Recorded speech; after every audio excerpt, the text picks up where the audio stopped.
Hello, my name is Riley Penagore. I'm a senior in aerospace engineering here at Iowa State University, and also this year I am the team lead of the Cyclone Rocketry space shot team. We are competing in the Argonia Cup this year, so we're making this video to show over our general design and also show off all of our safety features that we've implemented. Hey, my name is Isaac Pollard. I'm a senior in aerospace engineering, and I'm going to just take you through a little high-level overview of the Sisyphus and Boulder rocket. So we're looking at an apogee of about 20,500 feet predicted and a total height of 10 foot 9 inches. Our 3-inch diameter booster is going to be 5 foot 3 inches tall in total. The sustainer is going to be 5 foot 10 inches with a diameter of 2 inches. Our total loaded weight is about 24 pounds. We're looking at a max velocity of up to Mach 1.21, and we're going for a score optimized payload of 11 golf balls. Hello, my name is Damian Pirtle, and I am a senior here at Iowa State, and I will be discussing the booster. The motor that we selected is an L1150, and we decided on this motor due to the flight performance characteristics that it offered to the booster, mainly the off-the-rail velocity of 97.2 feet per second. The fins of the booster are made of an 1/8-inch fiberglass core, but have been thickened up with 3 layers of carbon fiber tip to tip.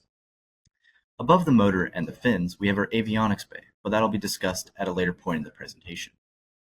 The recovery of the booster is a 40-inch main parachute, which will be deployed at apogee. And above that, we have our transition, which is made out of 6061 T6 that has been manufactured in-house. Hi, I'm Alex. I'm a freshman in aerospace engineering, and I'll be going over our sustainer. So our sustainer is going to be a fiberglass airframe. We are going to be using the K185 motor, and upon that stage's ignition, we'll have a stability of about 3.75 cal. That will be our lowest. The fins we're using are an 1/8-inch fiberglass core with 2 layers of carbon fiber tip to tip. The transition part of the body tube has been thickened and tapered at the end to make the transition easier. And we are going to be using 2 24-inch parachutes for our recovery. So if you can see right above our motor, we have our avionics bay. Right above the avionics bay, we'll have our 2 parachutes and shock cord in the recovery bay.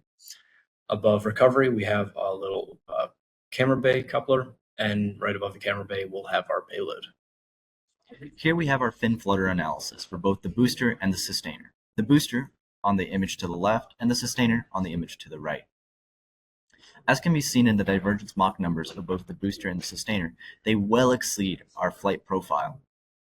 And this is a conservative estimate, as FinSim, the software that we use to simulate the fin flutter, does not accommodate sandwich composite fin simulation. Hello, my name is Adriana Phillips and I'm a junior in aerospace engineering, and I will be talking about our staging overview. So our booster burns for 3.2 seconds and we don't use an active system for separation, we use drag, with a conservative estimate of 8.7 pounds. We're using Fluctus for staging, which uses a rule chain. When it meets both the conditions of a tilt angle of less than 20 degrees and a vertical velocity of over 400 feet per second, it will ignite after 2 seconds. We use a pull pin disconnect switch to physically disconnect the igniter from Fluctus, and we will pull this pin once the rocket is vertical on the launch pad and ready for flight. Hello, I'm Casey Smith. I'm a freshman in aerospace and I'll be doing the avionics slides. For GPS tracking, we have the Featherweight with a 1-cell LiPo. The RC3 will be our main avionics, while the RC2L will be our redundancy, with all 2x2 cell LiPos. The other details are for activation, we're doing independent pull pin switches, and then for the black powder charge, we're doing staggered black powder ejection with a 1 gram main charge and 1.5 gram redundant charge. For a sustainer, our main system is our Fluctus, with our backup being an Easy Mini with a 2-cell LiPo. Both are having the same battery, but 2 different batteries. Other details are activation will be again independent pull pin switches and staggered black powder charges with a 0.5 grams main charge and a 0.75 grams redundancy charge. Hi, my name is Carson, and I'm a freshman in aerospace. I'll be presenting the recovery of our booster. The booster has a 40-inch main parachute, which will be deployed at apogee. There's 15 feet of Kevlar shock cord, which prevents the collision of the aluminum transition and the av bay in the booster. The booster will descend at 42 feet per second and is expected to drift 1,500 feet with 15-mile-per-hour winds. Hi, my name is Mark. I'm a freshman here at Iowa State studying mechanical engineering, and I'll be covering our recovery for the sustainer. We will be using two 24-inch parachutes, one deploying at roughly 20,000 feet at our apogee, then drifting down until hitting 1,000 feet, where we will be deploying our main parachute, slowing us down from 30 feet per second to roughly 22 feet per second, enough for the rocket to land softly and stay protected. We will be using 17 feet of 1/8 inch Kevlar shock cord in order to keep the rocket together while drifting roughly a little over 2 miles in distance.